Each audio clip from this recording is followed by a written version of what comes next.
Chapter 20. The stench hit in math class. At first, it was faint, a pungent trace Niles could taste at the edges of his breath. He looked up from his worksheet and caught Miles's eye. Soon the funk was filling the classroom. The heat pouring in was fetid and moldy, aggressively moist.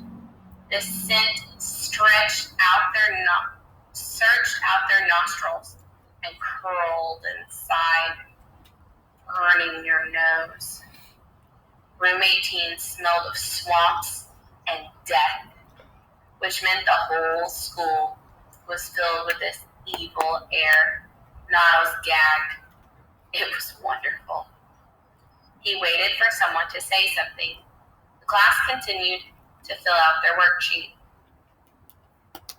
Many kids had covered their noses with sweatshirt sleeves. Some pinched their nose closed, but everyone kept doing that. Niles looked at Miles, who shrugged and shook his head. The whole room was putrid. Nobody reacted. How could this be? Stuart, Miles whispered. Do you smell that? Yeah, whispered Stuart. It smells like feet. Bet you could think of a good foot joke to make right now. Right now, I'm doing a worksheet. Right now.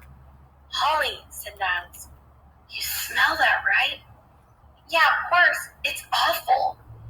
I think it's pretty clear what's going on, right? Yeah, a rat must have died in the ducts or something. No, today's April 1st. Okay, it's probably an April Fool's prank. Holly turned to Niles. Seriously? Last year, maybe, but not with Principal Invincible. People don't prank at this school anymore. Niles was sweating. The sense was overwhelming. Scotty, said Niles. Niles, said Miss Knox. Quiet down and finish your worksheet.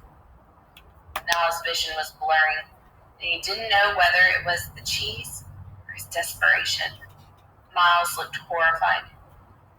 Thank you for your maturity, students, said Miss Knox. Seems something's wrong with the heater. I know it's cold outside, but Stuart, would you open the windows?